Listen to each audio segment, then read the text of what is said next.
5 আগস্টের পর জেল পালানো দাগী আসামিদের মধ্যে এখনও 700 জনকে ধরা যায়নি বলে জানিয়েছেন স্বরাষ্ট্র উপদেষ্টা জাহাঙ্গীর আলম চৌধুরী।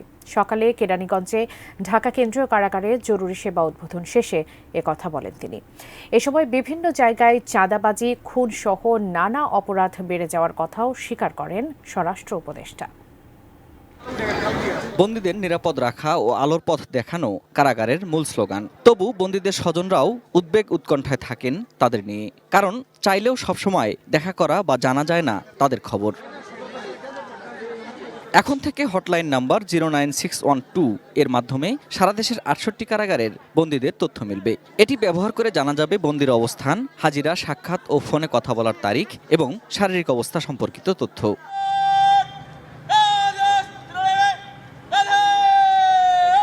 জরুরি সেবা হটলাইন উদ্বোধন করতে রোববার কেরানীগঞ্জে অবস্থিত ঢাকার কেন্দ্রীয় কারাগারে আসেন স্বরাষ্ট্র উপদেষ্টা জাহাঙ্গীর আলম চৌধুরী। মাঠের অলরাউন্ডার আমি, আর ঘরের অলরাউন্ডার টাইলক্স।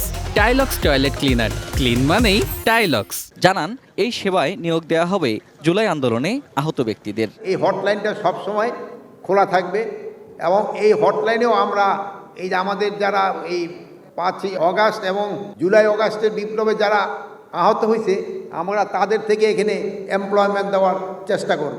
এ সময় গণমাধ্যম কর্মীদের প্রশ্নের জবাবে জাহাঙ্গীর আলম চৌধুরী বলেন, শীর্ষ সন্ত্রাসীদের অনেকে জামিনে মুক্তি পেয়ে আবারও নানা ধরনের অপরাধে জড়িয়ে পড়ছে।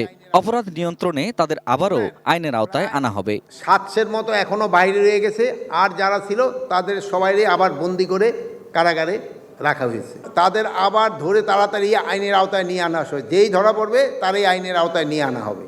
স্বরাষ্ট্র উপদেষ্টা বলেন, আইনশৃঙ্খলা পরিস্থিতি নিয়ন্ত্রণে আনতে কাজ করছে পুলিশ, তবে এখনও তাদের কমতি আছে আত্মবিশ্বাসের। চিন্তায় চাঁদাবাজি হচ্ছে এবং যারা করতেছে তারা ধরাও পড়তেছে, আবার ছাড়া পাওয়ার পরে আবার তারাও আবার এর ভিতরে করতেছে।